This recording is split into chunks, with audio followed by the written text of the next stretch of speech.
आज अपने स्टार्ट करने वाले हैं इनका थोड़ा सा डिटेल्ड ओवरव्यू, इस डिटेल के बारे में, इन पार्ट्स के बारे में पढ़ेंगे कि वो कैसे कार्य करते हैं, उनसे किस किस तरह के क्वेश्चन आते हैं। जैसे सबसे पहले हम इनपुट डिवाइसेस से स्टार्ट करते हैं, कीबोर्ड से, कि जो हमारा कीबोर्ड है, ठीक है, ये क्या चीज होती है, इनसे संबंधित कैसे कैसे क्वेश्चंस या कितने टाइप के क्वेश्चन जो है वो बन सकते हैं कीबोर्ड से। ठीक है, तो एक तो बेसिक चीज अपने ये देखेंगे, कीबोर्ड जो है एक तो होता है वायर वाला, ठीक है, सिंपल, जो वायर से अटैच होता है। एक उसकी कैटेगरी बन गई वायरलेस कीबोर्ड, कि जो बिना वायर के आता है। ठीक है, ये एक कीबोर्ड है, इसमें कोई वायर नहीं, ठीक है, बिना वायर के वायरलेस कीबोर्ड है। और कुछ कीबोर्ड ऐसे भी होते हैं जो लचीले प्रकृति के होते हैं, जिन्हें हम फ्लेक्सिबल बोलते हैं। ठीक है, जैसे यहाँ पे अपने देखते हैं कीबोर्ड के बारे में, तो कीबोर्ड के प्रकार जैसे ये रहा फ्लेक्सिबल कीबोर्ड, यानी कि ऐसे कीबोर्ड जिन्हें हम फोल्ड करके आसानी से अपने बैग में डाल सकते हैं, फोल्ड किया जा सके। ठीक है, तो ये कुछ ऐसे प्रकार है, फ्लेक्सिबल कीबोर्ड हो जाता है, वायरलेस बिना वायर वाला, और या वायर के द्वारा। तो तीन चार चीजें ऐसे होती है। एक होता है एर्गोनॉमिक कीबोर्ड, जैसे यहाँ पे आएगा एर्गोनॉमिक कीबोर्ड, एक वर्ड है एर्गोनॉमिक, यानी कि जो हमारी जो बॉडी को जो आसान रहे, बॉडी के अनुसार वो कीबोर्ड कार्य करे। ठीक है, मतलब क्या है कि जब हम टाइप कर रहे हैं लंबे समय तक, तो हमारे हाथ जो कीबोर्ड पे चलेंगे तो वो ज्यादा देर तक टाइपिंग करते वक्त हमारे हाथों में कोई थकावट ना आ जाए, तो उसके लिए एक खास तरह के कीबोर्ड बनाए जाते हैं, वो एर्गोनॉमिक कीबोर्ड बोले जाते हैं। ठीक है, और एक आता है हमारे पास मल्टीमीडिया कीबोर्ड।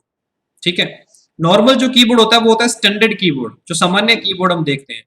लेकिन सामान्य कीबोर्ड के साथ अगर कुछ कीज एक्स्ट्रा दे दी, कोई 5-7 कीज जो है वो और ऐड करके दे दी हमें, तो फिर वो मल्टीमीडिया कीबोर्ड बन जाता है। अब स्टैंडर्ड कीबोर्ड जो है, क्वेश्चन क्या बनता है, कीबोर्ड में कीज की संख्या कितनी होती है, कीज है कुंजियां सारी। तो बेसिक जो एक स्टैंडर्ड कीबोर्ड है उसमें 102 से लेके 101 या 102 समथिंग कीज होती है। ठीक है, इसमें आपको क्वेश्चन के अंदर ऐसा नहीं आएगा कि क्वेश्चन बता दिया कि भाई कीबोर्ड में कीज की संख्या कितनी होती है और आपको ऑप्शन दे दिया 100, 101, 102, 103, इस तरीके से नहीं आएंगे ऑप्शन। या तो आपको 100 से लेके 103 के बीच में एक ऑप्शन मिलेगा, दूसरा ऑप्शन आपको 107 से 108 समथिंग मिल सकता है, तीसरा ऑप्शन आपको 90 से कम मिल सकता है। तो इस तरीके के ऑप्शन आएंगे। ठीक है, तो स्टैंडर्ड कीबोर्ड में कितने कीज होते हैं, 101 से लेके 102-3 तक हो सकते हैं, जो एक बेसिक कीबोर्ड होता है। और फिर आ जाता है मल्टीमीडिया कीबोर्ड। तो यहाँ पे दोनों में फर्क देखते हैं, स्टैंडर्ड कीबोर्ड और मल्टीमीडिया। अब इसमें क्या है, ऊपर काफी सारे बटन एक्स्ट्रा दे रखे हैं। नॉर्मल जो स्टैंडर्ड जो कीबोर्ड है, इसमें जितना व्हाइट वाला पार्ट है, व्हाइट वाला, वो एक स्टैंडर्ड कीबोर्ड के कीज होती है। क्योंकि हम कीबोर्ड के अगर बारे में पढ़ें तो हम ये जानते हैं कि सबसे ऊपर वाली जो कीज होती है वो होती है फंक्शन कीज। ठीक है, सबसे ऊपर वाली कीज, एक नॉर्मल कीबोर्ड में अगर देखो, जैसे ये कीबोर्ड है, तो सबसे ऊपर कीज ये आनी चाहिए। लेकिन मल्टीमीडिया कीबोर्ड में क्या किया, उनके अंदर कुछ एक्स्ट्रा कीज दे दी, ये ऊपर वाली कीज जो है वो एक्स्ट्रा बढ़ा दी, तो ये 5-7 कीज जो है वो एक्स्ट्रा ऐड हो जाती हैं, तो फिर वो बन जाता है मल्टीमीडिया कीबोर्ड। अब इसे हम मल्टीमीडिया कीबोर्ड ही क्यों बोलते हैं, क्योंकि ये जो कीज होती है ना, ये अपने मल्टीमीडिया क्या बोले इसको, वीडियोस बोले, ऑडियो बोले, इंटरनेट यूज करना, तो वो मल्टीमीडिया बन जाता है। देखो मीडिया जो है वो दो प्रकार का होता है, या तो यूनिमीडिया सिंगल चैनल सिंगल मीडिया, या मल्टीमीडिया। ठीक है, छोटी सी डिस्कस करें, अगर आप रेडियो सुन रहे हो तो रेडियो से आपको जो जानकारी प्राप्त हो रही है वो सिर्फ एक ही माध्यम से प्राप्त हो रही है, आवाज के द्वारा, कि आप सिर्फ सुन सकते हो। ठीक है, लेकिन टेलीविजन जो आ गया, इसको हम मल्टीमीडिया डिवाइस बोलेंगे, क्योंकि टेलीविजन की स्क्रीन पर कोई चीज लिखी भी मिल सकती है, मतलब आप पढ़ भी सकते हो, वो उससे आवाज भी आ रही है, मतलब आप सुन के भी इंफॉर्मेशन ले रहे हो, और आप पिक्चर्स उस टेलीविजन पे चल रही है तो आप देख भी पा रहे हो। तो तीन तरह से आपको जानकारी मिल रही है टेलीविजन से, देखकर भी, पढ़कर भी और सुनकर भी, तो वो बन जाता है मल्टीमीडिया। ठीक है, तो अब ऐसे कीबोर्ड जिससे मैं कोई सॉन्ग वगैरह है मेरे चल रहे हैं, मैं सीधा ये बटन दबाऊं कीबोर्ड से, मेरा गाना बंद हो जाए, सीधा बटन दबाऊं गाना स्टार्ट हो जाए, सीधा बटन दबाऊं अगला गाना चल जाए, ठीक है, फिर बटन दबाऊं पिछला गाना चल जाए, तो ये सारे कंट्रोल में कीबोर्ड से ही कर पाऊं, तो फिर वो कीबोर्ड्स होते हैं मल्टीमीडिया कीबोर्ड। ठीक है, तो मल्टीमीडिया कीबोर्ड में कीबोर्ड कुंजियों की जो संख्या है वो लगभग 107-8 हो जाती है, तो 7-8 कीज जो है वो एक्स्ट्रा बढ़ जाती है। अच्छा, और कौन कौन सी कीज इसके अंदर एक्स्ट्रा होती हैं? एक तो ऑडियो से रिलेटेड हो गई, सॉन्ग से रिलेटेड हो गई। दूसरा कैलकुलेटर की कीज, कि आप सीधा बटन दबाओ कीबोर्ड पे और स्क्रीन पर कंप्यूटर के आपके कैलकुलेटर आ जाएगा, ठीक है, वो कीज एक्स्ट्रा हो गई। एक तीसरा इंटरनेट यूज करने के लिए, कि आप सीधा बटन दबाओ तो आपका जो वेब ब्राउजर है जिसके अंदर आप वेबसाइट को ओपन करते हैं, जैसे हमारे पास ये गूगल क्रोम था, हमने इसके अंदर वेबसाइट यूज कर रहे हैं, तो जो वेब ब्राउजर होगा उसके अंदर तो वो भी डायरेक्ट ओपन हो जाए एक बटन दबाने से, ठीक है, तो वो भी मल्टीमीडिया कीबोर्ड के अंदर कीज होती है एक्स्ट्रा। चलिए ठीक है, अब जो बाकी जो की का लेआउट है, अब देखते हैं कीबोर्ड का जो लेआउट कैसा होता है, यानी कि जो अक्षर हैं, जो कीज हैं, वो किस ढंग से कीबोर्ड के ऊपर जचाई गई है, ठीक है, तो उनका बनावट कैसी है। आपने इसके संबंधी देखना वो जोक भी सुना होगा ना, कि एक नया नया बंदा जो है वो ऑफिस में ज्वाइन की उसने, तो वो कहते हैं कि आज का दिन कैसा रहा, शाम को जब घर जाता है तो वो कहते हैं कि भाई आज का दिन तो क्या बहुत माथापच्ची करनी पड़ी, क्यों, ऐसा क्या हो गया? कहता जो मेरे कीबोर्ड के बटन थे ना वो सारे उल्टा पुल्टे थे, तो मैंने आज के दिन तो सारे निकाल के एबीसी में जचाए हैं। तो मतलब ये जो बनावट है इनकी, वो अक्षर ऐसे कैसे दे रखे हैं, ठीक है, तो उसी को बोलते हैं कीबोर्ड का लेआउट। अब इसमें सबसे ज्यादा पॉपुलर जो लेआउट होता है वो होता है क्वेर्टी, सबसे ज्यादा पॉपुलर जो हम आजकल जो कंप्यूटर जो कीबोर्ड है वो यूज कर रहे हैं, वो कौन सी यूज कर रहे हैं? क्वेर्टी कीबोर्ड यूज कर रहे हैं। अब ये क्वेर्टी नाम कहां से आया? कीबोर्ड की पहली रो से, जो कीबोर्ड है उसकी पहली लाइन से ही ये नाम आया क्वेर्टी, ठीक है। तो इसके अंदर देखो सबसे पहले कीबोर्ड की अगर बात करूं तो सबसे ऊपर वाली जो रो होती है ये फंक्शन कीज होती है, ठीक है, तो ये F1, F2, F3, F4 function keys का नाम ही F से स्टार्ट हुआ है। तो पहले 1 से लेके 4 तक तो ये रही, फिर 5 से लेके 8 तक ये, और फिर 9 से लेके 12 तक ये। तो टोटल जो फंक्शन कीज हैं कीबोर्ड की वो कितनी हो गई? 12 हो गई। तो सिंपल एक ये क्वेश्चन आता है कीबोर्ड में फंक्शन कीज की संख्या कितनी होती है? कितनी? 12, ठीक है, और सबसे ऊपर ऊपर दी होती है। अब इसके बाद में आ जाती है हमारे पास कीबोर्ड की अल्फा न्यूमेरिक कीज। देखो मैं कीज का एक वर्गीकरण देख रहे हैं, ठीक है, तो किस प्रकार की कीज होती हैं हमारे कीबोर्ड के अंदर? एक तो फंक्शन कीज सबसे ऊपर, फिर आती है अल्फा न्यूमेरिक, जो ये वाला पार्ट है हमारा, जिसके अंदर अल्फाबेट्स भी हैं और नंबर भी है। अब ये इसके अंदर सबसे पहली लाइन नंबर वाली है, 1 2 3 1 से लेके 0 तक, और फिर ये डैश के हैं, underscore, dash, plus, equal to, slash, ठीक है, और ये एक बैक स्पेस, और उसके बाद ये अल्फाबेट स्टार्ट हो रहे हैं। तो इसकी जो पहली लाइन देखिए अल्फाबेट की, यहां से QWERTY, यहीं से क्वेर्टी नाम आया है। तो जो हमारा जो कीबोर्ड है, ज्यादातर जो कीबोर्ड का लेआउट अभी चल रहा है, तो वो कौन सा चल रहा है? क्वेर्टी कीबोर्ड की। उसकी बनावट ऐसी होगी, हम चाहे कोई अपने फोन के अंदर खोल के देखें, कहीं भी कंप्यूटर में चले जाएं तो कीबोर्ड ऐसा ही मिलेगा। लेकिन इसके अलावा भी कुछ और कीबोर्ड होते हैं, कीबोर्ड के लेआउट इसके अलावा भी हैं। जैसे यहीं पे आया था, एक तो हमने क्वेर्टी देखा, ठीक है, एक है एजआरटी, ठीक है, एक डेवरॉक।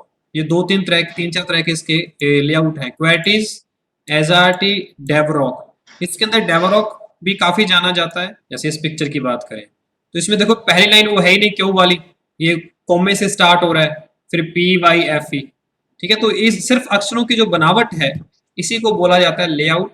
और पहले ये भी चलता था, डेवरॉक कीबोर्ड भी, ठीक है।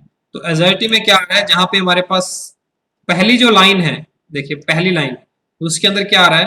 AZERTY, तो ये लेआउट था हमारा एजआरटी का। तो क्वेश्चन क्या बनता है, एक तो कौन कौन से लेआउट होते हैं, ठीक है, तो लेआउट कितने, कई कई होते हैं, इसके अंदर हमें पता होना चाहिए। क्वेर्टी, ठीक है, एजर्टी, क्वाड्स, यहाँ पे जेड आ गया वाई की जगह लास्ट में, डेवोरेक, ठीक है, और पॉपुलर यही है। तो ये लेआउट होता है। सबसे ज्यादा पॉपुलर लेआउट कौन सा है? क्वेर्टी है। हर जगह जो चलता है वो कौन सा ज्यादा चलता है? क्वेर्टी कीबोर्ड चलता है, ठीक है। अब क्वेर्ट कीबोर्ड में कौन कौन सी कीज होती हैं, तो सबसे पहले हमने देखा फंक्शन कीज ऊपर, ठीक है, फंक्शन कीज के बाद आ गई alpha numeric keys. Alpha numeric के अंदर यहाँ पे नंबर भी है और न्यूमेरिक्स भी है। फिर आया था हमारे पास number keys, numeric keys, only numeric keys. तो ये इस साइड वाली, बिल्कुल राइट साइड वाली जो कैलकुलेटर टाइप की जो बनावट है, जो न्यूमेरिक कीज होती है। और एक होती है नेविगेशन कीज, नेविगेशन की, और इसे हम सामान्यतः कर्सर की भी कह देते हैं। ठीक है, नेविगेशन कीज, जिससे हम नेविगेट कर पाए। नेविगेशन का मतलब होता है एक जगह से दूसरी जगह जाना। अब आपके कर्सर को आपने एक जगह से दूसरी जगह लेके जाना है। ये कर्सर है, ऊपर भी चला गया, नीचे की साइड भी, इस साइड भी, इस साइड भी। तो ये हम जो मूव करते हैं इन की के माध्यम से, एरो कीज है। अब नेविगेशन में चार तो एरो कीज हो गई हमारी, लेफ्ट राइट टॉप और बॉटम, अप और डाउन। ठीक है, तो up and down, left right, तो चार तो ये एरो कीज हो गई। उसके बाद चार कीज और होती हैं जो यहाँ पे होती हैं डिलीट के साथ वाले एरिया में। यहाँ पे एक डिलीट बटन है, इसके साथ होम कीज है और एंड की है, और यहाँ पे पेज अप और पेज डाउन है। तो चार कीज ये होती है, एक तो पेज अप की, पेज डाउन की, होम की एंड एंड की। ठीक है, तो आप पेज को जब स्क्रॉल करते हो, ठीक है, ये वर्ड की ऐसे फाइल है, तो अगर मैं पेज अप दबाऊंगा तो पेज ऊपर की ओर जा रहा है। ठीक है, पेज डाउन दबाऊंगा तो पेज नीचे की ओर आ रहा है। इसी तरीके से होम दबाऊंगा तो ये बिल्कुल शुरुआत में चला जाएगा लाइन के। ठीक है, एंड दबाऊंगा तो लाइन के लास्ट में आ गया। इनका यूज हम वर्ड के अंदर स्पेसिफिकली पढ़ेंगे। तो लेकिन चार ये बटन होते हैं टोटल नेविगेशन कीज। ठीक है, तो page up, page down, home और एंड, ये भी नेविगेशन कीज के अंदर ही आएगा, कीबोर्ड की। और कर्सर कीज जो हमारी चार होती हैं वो वाली। कीबोर्ड में इनकी कीज के बारे में देखो, फंक्शन कीज टोटल 12 हो गई। ठीक है, जो हमने देखा। उसके बाद अल्फा न्यूमेरिक कीज, जिसके अंदर कौन कौन सी कीज आती हैं, ए टू जेड। ठीक है, कैपिटल ए टू जेड, और उसको हम स्मॉल में भी लिख सकते हैं। फिर 0 से 9 तक नंबर होते हैं। उसके अलावा कुछ सिंबल्स हैं। ठीक है, डैश का है, एट द रेट का है, हैज का है, डॉलर साइन है, परसेंट है, एंड है। ठीक है, अपोस्ट्रोफ। तो इस तरीके से सिंबल्स कुछ, तो ये सारे अल्फा न्यूमेरिक कीज के अंदर आते हैं। फिर न्यूमेरिक कीज जो हमारी कैलकुलेटर की टाइप बिल्कुल राइट साइड में बनी होती है। इन कीज की संख्या टोटल होती है 17। न्यूमेरिक कीज होती है टोटल 17। ठीक है, जो कैलकुलेटर टाइप होती है। अब कुछ कीज जो हैं जिनसे अक्सर क्वेश्चंस काफी इंपॉर्टेंट कीज बन जाती हैं, वो स्पेशल पर्पस कीज, कि इनके अलावा कुछ बटन ऐसे हैं जो खास काम के लिए यूज किए जाते हैं। जैसे एक आती है एंटर कीज, कीबोर्ड पे एंटर बटन, ये वाला एंटर बटन कितने होते हैं, दो होते हैं। एक ये बीच में एंटर है और एक इधर हमारे पास नंबर की के पास एंटर है। तो दो हमारे पास एंटर कीज है। इसका कार्य क्या होता है, एक्सेप्ट करना, किसी भी कार्य को ओके करना। अगर हमारा जवाब हाँ में है, हम यस करवाना चाहते हैं, ओके करवाना चाहते हैं, तब हमें कीबोर्ड से एंटर की प्रेस करनी पड़ेगी। ठीक है, और अगर हम टाइप कर रहे हैं, जैसे मैं वर्ड के अंदर टाइप कर रहा हूं और तब हम एंटर की दबाते हैं, तो इसका मतलब क्या है कि हमारा कर्सर नई लाइन में चला जाए। ठीक है, जब आप टाइप कर रहे हो तो एंटर की का यूज क्या है, नई लाइन में जाने के लिए। और अगर आप कोई वैसे कार्य कर रहे हो तो कंप्यूटर आपसे कुछ क्वेश्चन करता है, आप या कंप्यूटर से कोई काम करवाना चाहते हो, तब आप इसको यस में या ओके करने के लिए एंटर की का दबाते हो। फिर आता है स्पेस बार। ठीक है, स्पेस बार, स्पेस की सबसे बड़ी की, कीबोर्ड में सबसे बड़ी की कौन सी होती है, ये क्वेश्चन आ सकता है। तो कीबोर्ड में सबसे बड़ी की, नीचे वाली सबसे नीचे आपको सबसे बड़ी की दिखाई दे रही है, तो ये तो स्पेस बार। जब भी एक स्पेस देना हो, ठीक है, आप टाइप कर रहे हो तो अक्षर के बीच में एक जो जगह छोड़नी होती है वो हम स्पेस बार का यूज करते हैं। इससे संबंधित क्वेश्चन यही आता है कि ये सबसे बड़ी कुंजी है। फिर आते हैं शिफ्ट की। ठीक है, हम पढ़ रहे थे स्पेशल पर्पस की, खास कार्य के उद्देश्य के लिए जो की बनी हुई है। तो फिर शिफ्ट की है हमारे पास। शिफ्ट कीज कितनी होती हैं, दो होती हैं कीबोर्ड पे, ये वाली शिफ्ट। नीचे कंट्रोल है, कंट्रोल की स्पेस बार, अगर देखो यहां से चले तो स्पेस बार के दोनों और कीज कौन सी मिलती हैं, अल्टरनेट की, जिसे हम अल्ट की कहते हैं। ये भी स्पेशल पर्पस कार्य के लिए आती है, अल्टरनेट की। ठीक है, ये क्या होती है, किसी ना किसी ये जो की होती है, अल्टरनेट की हो गया, कंट्रोल हो गए, दो कंट्रोल है, एक ये रहा, एक ये रहा। इसी तरीके से दो शिफ्ट कीज है। तो ये तीनों जो कीज होती हैं, शिफ्ट, कंट्रोल और ऑल्ट, ये किसी न किसी कॉम्बिनेशन से कार्य करते हैं, इसीलिए इनको कॉम्बिनेशन की भी बोला जाता है। कौन सी कॉम्बिनेशन की है? कंट्रोल अल्ट को कॉम्बिनेशन भी बोला जाता है, शिफ्ट को भी, कि आप अकेला कोई कार्य नहीं करेगा जब तक इसके साथ कोई और कीज नहीं दबाते, आप कॉम्बिनेशन नहीं बनाते, ठीक है। तो शिफ्ट कीज,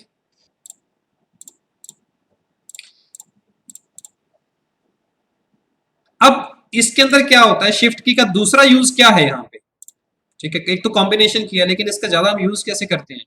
हमारे कीबोर्ड के ऊपर क्या होता है, कई बार दो दो सिंबल्स टाइप होते हैं, दो दो अक्षर टाइप होते हैं एक बटन के ऊपर। तो जैसे अगर हम अल्फाबेट्स की बात करें, तो ये अल्फाबेट जो है अभी क्या है, सारे कैपिटल कीबोर्ड के ऊपर लिखे हुए हैं, लेकिन जैसे ही मैं टाइप करूंगा तो वो कभी स्मॉल टाइप होंगे, कभी कैपिटल होंगे, ये डिपेंड करता है, ठीक है।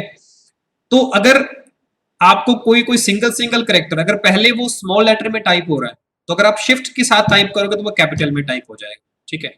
और अगर वो कैपिटल में टाइप हो रहा है तो शिफ्ट के साथ यूज करोगे तो वो स्मॉल में हो जाएगा, यानी मतलब उसका ऑर्डर चेंज करना।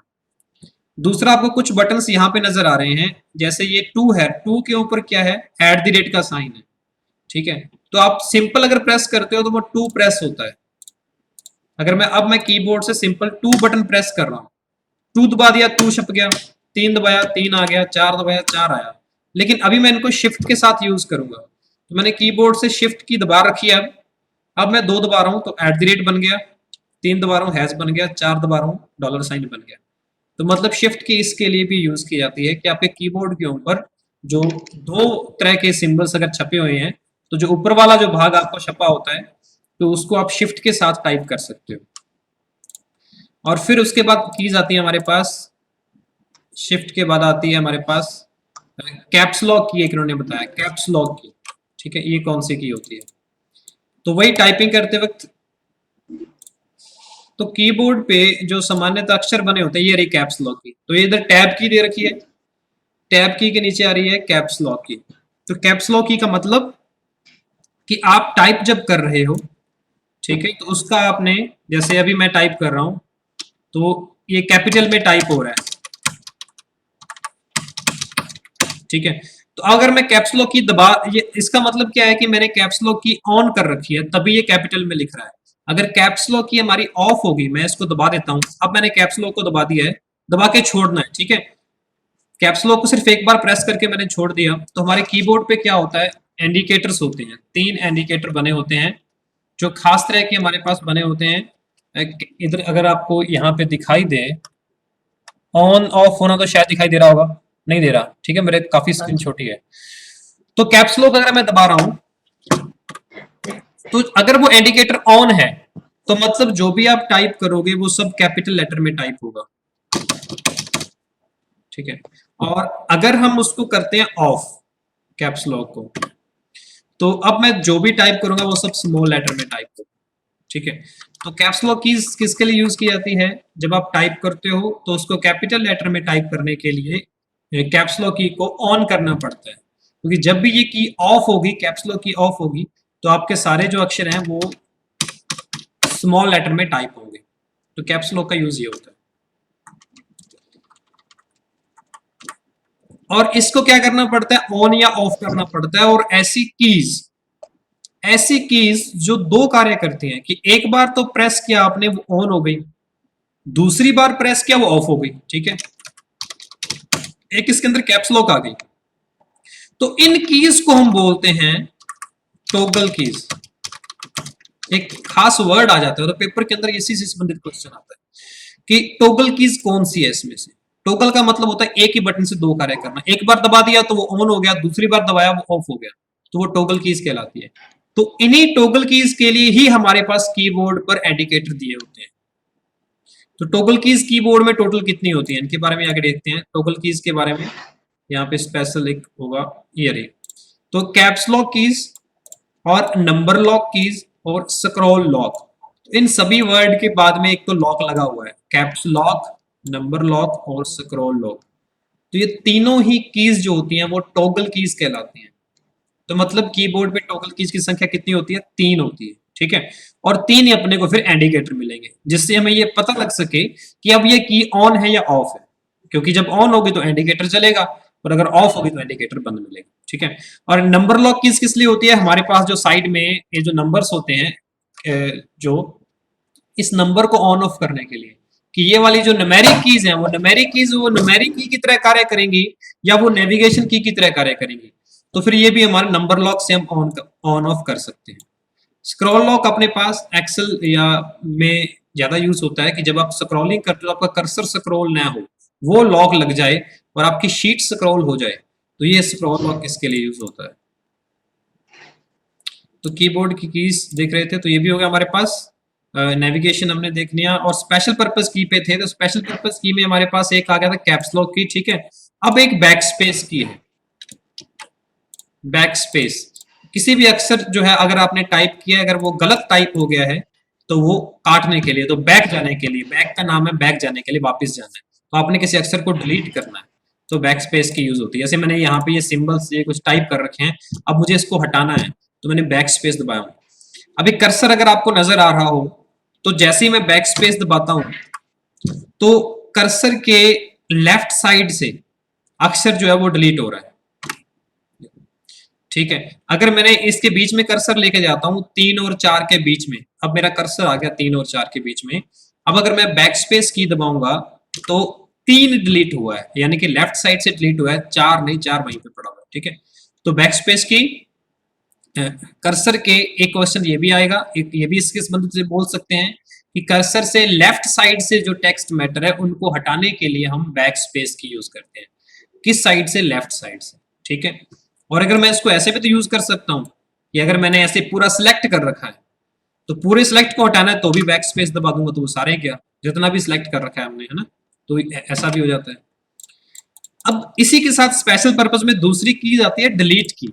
एक तो हमने बैक स्पेस देखा, दूसरी की डिलीट की, ये डेल लिखा होता है यहाँ पे, डिलीट की।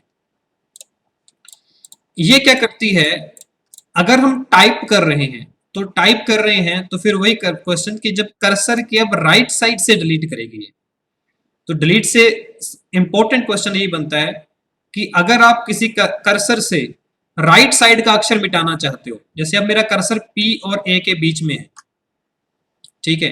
अब मुझे अगर ए को डिलीट करना है, ए को हटाना है, तो मैं सिंपल डिलीट की प्रेस करूंगा क्योंकि इसके राइट साइड में पड़ा हुआ है, तो डिलीट की प्रेस करने से राइट साइड का अक्षर डिलीट होगा। लेकिन अगर मैं बैक स्पेस दबा देता हूं तब लेफ्ट साइड से डिलीट होगा। अब ये पी है तो पी जाएगा अगर बैक स्पेस दबाया, ठीक है। और अगर डिलीट दबाऊंगा तो राइट साइड से, अब जी गया, अब ई गया। इस तरीके से डिलीट की से संबंधित ये क्वेश्चन आता है। या अगर हमने कोई फाइल सिलेक्ट कर रखी है, जैसे अभी हम डेस्कटॉप पे आते हैं तो यहाँ पे कोई फाइल लेते हैं, जैसे ये फाइल है, ये कुछ आइकन्स है, ठीक है, ये वाला आइकन था तो मैंने इसको डिलीट कर दिया, डिलीट हो गया, ठीक है। कुछ ये आइकन मुझे मिला है, डिलीट, ये भी डिलीट किया, इसको भी डिलीट कर सकता हूँ। तो ऐसा ही किसी फाइल या किसी फोल्डर को भी आप डिलीट की से डिलीट कर सकते हो। जैसे ये पड़ा आइकन, डिलीट, ये भी गया, ये भी, तो मैं इनको डिलीट कर सकता हूँ, ठीक है। तो ये डिलीट बटन यूज होता है। तो ये डिलीट कीज हमने पढ़ ली, ठीक है। अब आती एस्केप कीज, एक आगे स्पेशल पर्पस में एस्केप कीज, जो सबसे पहली की मान सकते हैं क्योंकि बिल्कुल इस कोने पे है, सबसे ऊपर और लेफ्ट साइड के कोने पर आपको एक अलग से एस्केप की मिलती है। एस्केप अगर वर्ड हम इंग्लिश के वर्ड के बारे में देखें, एस्केप, एस्केप मैंने होता है बच के निकलना, ठीक है। तो अब अगर कंप्यूटर आपके सामने कोई क्वेश्चन कर रहा है, कोई उसने कुछ ऑप्शन खोल दिया, आप उस ऑप्शन को ओके नहीं करना चाहते, ओके करने के लिए तो आपके पास एंटर बटन है, ठीक है, लेकिन आप उससे बच के निकलना चाहते हो कि नहीं हमें ये करना ही नहीं है, उससे बाहर आना चाहते हो, तो अपने एस्केप बटन दबाएंगे। तो एस्केप होता है किसी भी एक्शन को कैंसिल करने के लिए, अगर कोई कार्य है हमें नहीं करना, हम उसे कैंसिल कर सकते हैं, ठीक है। जैसे ये फाइल थी, अब मैंने क्या, मेरे से कुछ की दब गई कि भाई इस फाइल को बंद करना, अब ये कंप्यूटर पूछ रहा है कि भाई इसको मैं बंद करने जा रहा हूं, बताओ तूने सेव करना है कि नहीं करना, ठीक है। अब मुझे बंद ही नहीं करना, ये तो वैसे ही खुल गया, मैं तो इससे बच के निकलना कि नहीं भाई ये तो मैंने खोला ही नहीं, ये ऐसे ही मेरे से खुल गया, मुझे तो बंद ही नहीं करना, तो फिर मैं सिंपल कीबोर्ड से एस्केप की दबा दूंगा तो वो कैंसिल हो जाएगा एक्शन। तो किसी भी कमांड को निष्क्रिय करने के लिए, उसको कैंसिल करने के लिए भी एस्केप की का यूज किया जाता है, ठीक है। तो escape, delete, backspace, space, caps lock, ये सब की देखी। कंट्रोल कीज, ये भी अन्य कुंजी के साथ देखा हमने कि मॉडिफायर कीज बोलते हैं कि किसी अन्य कीज के साथ ही मिलकर ये कार्य करती है, ठीक है। अल्ट की, इसकी फुल फॉर्म अल्टरनेट की होती है, ये भी मॉडिफायर की है। कंट्रोल की तरह ही काम करती है, किसी ना किसी की से कॉम्बिनेशन बनाना पड़ता है, इनको कॉम्बिनेशन की भी कहा जाता है। ठीक है, एक ये प्रिंट स्क्रीन की होती है कीबोर्ड पर, प्रिंट स्क्रीन ये ऊपर की रो में होती है आपके पास, लगभग यहाँ पे देखो, यहाँ पे फंक्शन कीज खत्म हो जाती है F12 से, उसके बाद तीन चार कीज और हैं, तीन कीज। तो यहाँ पे एक आती है प्रिंट स्क्रीन कीज, कि आपके डिस्प्ले के ऊपर जैसे हम मोबाइल के अंदर अपना स्क्रीनशॉट ले लेते हैं मोबाइल फोन के अंदर, उसी तरीके से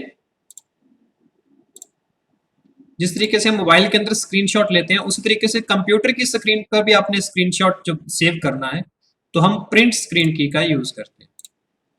अब इससे होता क्या होगा कि हमारा जो स्क्रीन है उसकी एक पिक्चर जो है वो सेव होगी। जैसे अभी मैं प्रिंट स्क्रीन बटन दबाता हूँ, तो प्रिंट स्क्रीन दबा दिया, लेकिन स्क्रीन पे तो कुछ नहीं हुआ, सिर्फ एक बटन दबाया, तो कंप्यूटर ने क्या किया, पूरी जो स्क्रीन पे चल रहा था उसकी पिक्चर सेव कर ली। लेकिन कहाँ सेव की, वो तो उसकी अपनी मेमोरी में की है, लेकिन वो पिक्चर जब हमें मुझे चाहिए अब, या मुझे सेव करनी है, तो फिर मुझे कहीं ना कहीं उसको पेस्ट करना पड़ेगा। तो जो प्रिंट स्क्रीन हम यूज करते हैं वो अपनी मेमोरी के अंदर, ठीक है, कंप्यूटर सेव कर लेता है। तो मैंने पेंट ओपन किया, अब मैं यहाँ पे उसको पेस्ट कर देता हूँ। तो जो हमने स्क्रीन कॉपी की थी, देखो सारी स्क्रीन जो है उसकी पिक्चर जो है, स्क्रीनशॉट जो है हमारे पास यहाँ पे आ गया। डायरेक्ट पेस्ट नहीं कर सकते हम, ठीक है, प्रिंट स्क्रीन मैंने बटन दबाया, डायरेक्ट पेस्ट नहीं कर सकते, उसको किसी ना किसी सॉफ्टवेयर में पहले पेस्ट करना पड़ेगा। या तो पेंट में पेस्ट करो, वर्ड में पेस्ट करो, फोटोशॉप में पेस्ट करो, किसी भी एक सॉफ्टवेयर के अंदर उसको पेस्ट करना पड़ेगा, और फिर उस सॉफ्टवेयर को सेव कर सकते हो आप किसी भी डेस्कटॉप, किसी भी फोल्डर पे, वहीं से फाइल से। अगर मैंने पेंट ओपन किया तो पेंट में उसको पेस्ट कर लिया, अब मैं पेंट को सेव कर सकता हूँ, पेंट की फाइल को कहीं पे, ठीक है। तो प्रिंट स्क्रीन की स्क्रीनशॉट लेने के लिए, लेकिन ये ना पहले ज्यादा यूज करते थे, लेकिन विंडोज 10 के साथ उन्होंने एक और अच्छा ऑप्शन दे दिया हमें इसी स्क्रीन को कॉपी करने के लिए, ठीक है। तो विंडोज 10 से संबंधित एक ऐसा प्रोग्राम जिससे आप स्क्रीनशॉट ले सकते हो, स्क्रीन की पिक्चर जो है वो काट सकते हो। तो उसके लिए जो अपने पास सॉफ्टवेयर था, स्निपिंग टूल बोलते हैं उसको, शायद अब 8.1 इसके अंदर भी है, देखो विंडोज के अंदर स्निपिंग टूल, स्निप करना, ठीक है, इससे भी स्क्रीनशॉट ले सकते हैं। ये सीधी फाइल को सेव कर देता है, इसको अपने कहीं कॉपी पेस्ट नहीं करना पड़ता। तो प्रिंट स्क्रीन बटन भी ऐसा होता है, लेकिन माइक्रोसॉफ्ट ने क्या किया, अपने विंडोज, अपने ऑपरेटिंग सिस्टम के अंदर हमें एक ऐसा सॉफ्टवेयर दे दिया, छोटा सा टूल दे दिया, स्निपिंग टूल, जिससे भी हम स्क्रीनशॉट ले सकते हैं, ठीक है। ये भी क्वेश्चन आ सकता है कि इसमें से कौन सा जो है वो स्क्रीनशॉट लेने के लिए सॉफ्टवेयर यूज किया जाता है। तो स्निपिंग टूल एक ऐसा सॉफ्टवेयर है जो माइक्रोसॉफ्ट के विंडोज के अंदर आता है। और नंबर लॉक कीज हमने पढ़ ही लिया, टॉगल कीज के साथ आती हैं, ठीक है। नेविगेशन कीज हमने पढ़ लिया था। अब ये चीज हमारे पास कीबोर्ड के अंदर बस इतने तरह की कीज होती है, ठीक है। तो नेक्स्ट हमने माउस पढ़ा था, तो माउस में कुछ ज्यादा जानकारी रखने वाली बात है नहीं, सिंपल है कि इसके अंदर दो तीन बटन होते हैं। लेफ्ट क्लिक, जो हम सामान्यतः क्लिक करते हैं वो लेफ्ट क्लिक होता है, और जो हमें कभी कभार खास ऑप्शन, खास कार्य के लिए क्लिक करना पड़ता है, वो राइट क्लिक होता है, ठीक है। वैसे उन्होंने दे रखा है क्वेश्चन, एक पेपर के अंदर ऐसा आ गया था कि इसका आविष्कार किसने किया था, डगलस डी एंगलबर्ट ने। माउस का आविष्कार किसने किया था, डगलस डी एंगलबर्ट ने। ये क्वेश्चन एक पेपर के अंदर आया हुआ था। और माउस भी क्या है, दो तीन प्रकार के, तीन प्रकार के यहाँ सामान्यतः लिखा है। एक तो मैकेनिकल माउस होता है, ये पहले यूज होते थे, आजकल मैकेनिकल माउस यूज नहीं होते। आजकल जो माउस ज्यादातर यूज होते हैं वो ऑप्टिकल होते हैं, मतलब प्रकाशीय, जिसके क्या नीचे से लाइट जल रही होती है, तो ये ऑप्टिकल है, ठीक है। मैकेनिकल माउस में नीचे क्या होती थी, एक बॉल होती थी, रबड़ की जो बॉल है, जब उसको अपने माउस को घुमाते थे टेबल के ऊपर या किसी सरफेस के ऊपर, तो बॉल घूमती थी, और बॉल घूमने से ही जो हमारा कर्सर मूव होता था, वो मैकेनिकल माउस कहलाते थे, ठीक है। आजकल ऑप्टिकल माउस यूज होते हैं, इसके अंदर दो चीजें होती हैं, एक तो एलईडी लाइट होती है और एक फोटो डिटेक्टर होता है, ठीक है। जब वो लाइट उस माउस से निकलती है, जैसे रेड लाइट निकल रही है, अब क्या है कि इसके नीचे कोई सरफेस नहीं है, लाइट सीधा आगे की ओर जा रही है, तो इससे अब मैं अगर इसको मूव भी करूंगा तो मेरा कर्सर मूव नहीं होगा। कर्सर मूव कैसे होता है, जब ये लाइट किसी सरफेस पे पड़ती है और वो लाइट सरफेस से टकराकर वापस रिफ्लेक्ट होती है, तो रिफ्लेक्ट जो होती है, तो इसके अंदर एक फोटो सेंसर होता है, फोटो डिटेक्टर, जो उस लाइट को डिटेक्ट करता है जितनी लाइट वापस जो है रिफ्लेक्ट हो रही है, ठीक है। तो फिर उसके अनुसार वो पॉइंट को मूव करता है, पॉइंटर को। तो ऑप्टिकल माउस के अंदर क्या है, दो चीजें होती हैं, एलईडी लाइट और फोटो डिटेक्टर। और फिर जैसे हमने कीबोर्ड के बारे में पढ़ा था कि बिना वायर वाले भी कीबोर्ड आ गए, इसी तरीके से बिना वायर वाले माउस भी आते हैं, तो वो वायरलेस माउस कहलाते हैं। ठीक है, जैसे कोई वायर नहीं होती, एक छोटी डोंगल होती है, जिसको अपने सीपीयू में लगाते हैं और ये माउस हम दूर बैठे कहीं से भी कंट्रोल कर सकते हैं। तो माउस के क्या क्या कार्य होते हैं? एक तो क्लिक करना, जिसे हम लेफ्ट क्लिक कह देते हैं। सामान्यतः मैं क्लिक ही कर रहा हूँ, जो भी सिलेक्ट कर रहा हूँ, ठीक है, ये तो मैं इस लेफ्ट क्लिक से ही कर रहा हूँ। डबल क्लिक, अब किसी फाइल को ओपन करते हो, जैसे अब डेस्कटॉप पे कोई फाइल पड़ी हुई है तो इसे मैं ओपन करता हूँ, जैसे ही मैं डबल क्लिक करूंगा तो वो फाइल ओपन होगी, तो डबल क्लिक करने से ये ओपन हो जाती है। तो किसी फाइल फोल्डर को ओपन करना हो तो उसको आप डबल क्लिक करते हो, लेकिन जब मेन्यू से कोई चीज आपने सिलेक्ट करनी है, वो चुननी है, तो वो सिंपल सिंगल क्लिक से हो जाती है। फिर राइट क्लिक, जैसे अभी करूंगा यहाँ पे, इसको मैंने सेलेक्ट किया, राइट क्लिक कर दिया, तो राइट क्लिक से भी हमारे पास एक मेन्यू ओपन होता है। तो किसी खास ऑप्शंस के लिए, शॉर्टकट्स के लिए आपको मेन्यू ओपन करना है कहाँ पे? जहां पे आपका कर्सर, ठीक है, तो राइट क्लिक यूज करते हो। और ये राइट क्लिक के जो ऑप्शन है ये फिक्स नहीं होते, ये क्या होता है, कंटेंट अवेयर होता है, कंटेक्स्ट अवेयर, कि आप राइट क्लिक कर कहाँ रहे हो उसके अनुसार ऑप्शन आते हैं। अभी मैं डेस्कटॉप पे आता हूँ, तो डेस्कटॉप पे अगर मैंने राइट क्लिक किया तो मेरे पास इतने सारे ऑप्शन आए, ठीक है, अलग ऑप्शन। नीचे टास्क बार है हमारी सबसे लास्ट वाली, इस पे क्लिक करता हूँ तो ऑप्शन बदल गए हैं।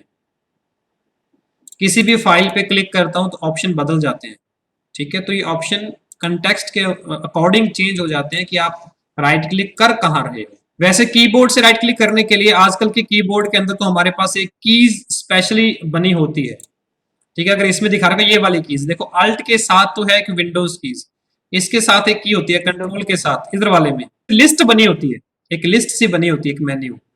ये राइट क्लिक बटन कार्य करता है। अगर आपके पास माउस से राइट क्लिक नहीं करना चाहते तो कीबोर्ड से आप ये बटन से कार्य कर सकते हैं। उसके कार्य, एक कार्य आता है ड्रैग एंड ड्रॉप, ठीक है, कि किसी भी आइटम्स को, किसी फाइल को, किसी आइकन को आप पकड़ कर, क्लिक करके उसको घसीट कर, ड्रैग मैंने घसीटना होता है, तो उसको पकड़ के कहीं भी छोड़ सकते हो। तो ये जैसे ये वाली फाइल है, अब इसको मैंने यहाँ से पकड़ कर यहाँ रख दिया तो यहाँ पे आ गई, ड्रैग एंड ड्रॉप कर दिया, ठीक है। इसको पकड़ कर मैंने इसे यहाँ से कर दिया, तो ये ड्रैग एंड ड्रॉप कहलाता है। तो ये माउस के कार्य थे। टच पैड बिल्कुल उसी तरीके से काम करता है, और इसके अंदर कोई ज्यादा हमें जितने भी थे इनपुट डिवाइसेस के बारे में ज्यादा जानने की जरूरत नहीं थी, कीबोर्ड के बारे में ज्यादा था। देखो जैसे स्कैनर था एक, है ना, स्कैनर से संबंधित क्वेश्चन भी देख लेते हैं। स्कैनर जो है हमारे पास एक इनपुट डिवाइस है जिससे हम डॉक्यूमेंट को स्कैन कर पाते हैं। अब ये जो स्कैनर है, ये हमारे पास एक आता है हैंड हेल्ड स्कैनर, ठीक है, मतलब जो मैं हाथ से पकड़ कर, जैसे पिक्चर में दिखा रखा है कि नीचे डॉक्यूमेंट है और ऊपर हाथ से स्कैनर को जैसे घुमाया जा रहा है, तो इससे हाथ से पकड़कर स्कैन करना, ये हैंडहेल्ड स्कैनर आता है। एक होता है फ्लैट बेड स्कैनर, जैसे ये पिक्चर दिखा रखी है, ठीक है, कि ऊपर से ढक्कन हटाया और वो पूरी पिक्चर, पूरे डॉक्यूमेंट उसके अंदर रखे और उस पूरे डॉक्यूमेंट को एक साथ स्कैन होके हमारे कंप्यूटर के अंदर जो है वो हो जाएगा। और एक होता है ड्रम स्कैनर, ठीक है। ड्रम स्कैनर में क्या होता है कि एक तरफ से डॉक्यूमेंट आप डालते हो और दूसरी तरफ से स्कैन होकर वो निकल जाता है, तो ये ड्रम स्कैनर होता है। कई फोटोकॉपी वाली जो मशीन आपने देखी होगी किसी दुकान के ऊपर, तो उनमें ना दोनों तरह के स्कैनर होते हैं। अगर उसको बोल दिया जाए कि कोई सिंगल कोई पेज, कोई फोटोकॉपी करना है, जैसे मान लो अपने आईडी प्रूफ दे दिया हमारा कि आधार कार्ड का फोटोकॉपी करके दो, फिर तो वो उसका ढक्कन उठाता है और वहां पे रख के, ठीक है, और फिर उसको स्कैन करता है। लेकिन कई बार अगर हम उनको नोट्स का सेट दे देते हैं, मान लो 20-25 पेज एक साथ है, 10-15 पेज, उसकी फोटोकॉपी करनी है, तो वो क्या करता है, उसके ऊपर एक अलग से भाग बना होता है, उसके ऊपर उस पेज को टिका देता है, ठीक है, और बटन दबाता है और कागज जो है अपने आप वो अंदर से जा जाके स्कैन हो के निकल जाता है और उसकी फोटोकॉपीज निकल जाती है। तो ये दो, वो ड्रम स्कैनर होता है जिसमें से कागज जो है बाहर से अंदर जाता है और स्कैन होके बाहर निकल जाता है, तो वो ड्रम स्कैनर है। लेकिन जो फ्लैट बेड होता है इसमें हमें कागज मैनुअली बदलना पड़ता है कि एक हटाया जी, हटाओ, फिर दूसरा रखो, फिर तीसरा रखो, ठीक है। तो जब कार्य जो होता है वो काफी बल्क में करवाना हो, कई सारे डॉक्यूमेंट एक साथ हो, जब बहुत ज्यादा स्कैनिंग जहां पे यूज होती है, तो वहां पे ड्रम स्कैनर यूज किए जाते हैं। अपने गवर्नमेंट एग्जाम जितने भी हैं उन सब के अंदर ओएमआर शीट ही क्यों यूज की जाती है? देखो ये रहा, ये ओएमआर शीट थी, क्योंकि ये क्या करता है, कंप्यूटर एक समय में, जैसे ये बना रहा है कंप्यूटर, एक समय में कितनी ही कॉपीज जांच देता है, देखो। तो ये भी क्या एक तरह का ड्रम स्कैनर होता है इसके अंदर भी, ओएमआर के अंदर भी, कि इधर से आपने पास शीट सारी रखी, बटन दबाया और एक झटके में ही बस वो सारी स्कैन होके बाहर निकलती रहती है। और कंप्यूटर एक साथ आपको एक रिजल्ट की शीट तैयार करके दे देता है, लो जी ये इसके नंबर बने हैं इस हिसाब से, इतने इसने चेक किए थे, इतने इसके नेगेटिव किए हैं, इतने इसने ब्लैंक छोड़े हैं, और इस हिसाब से टोटल नंबर ये बन गए। तो बड़ा फास्टली काम होता है। तो ओएमआर के अंदर भी जो ये स्कैनर है वो ड्रम स्कैनर होता है।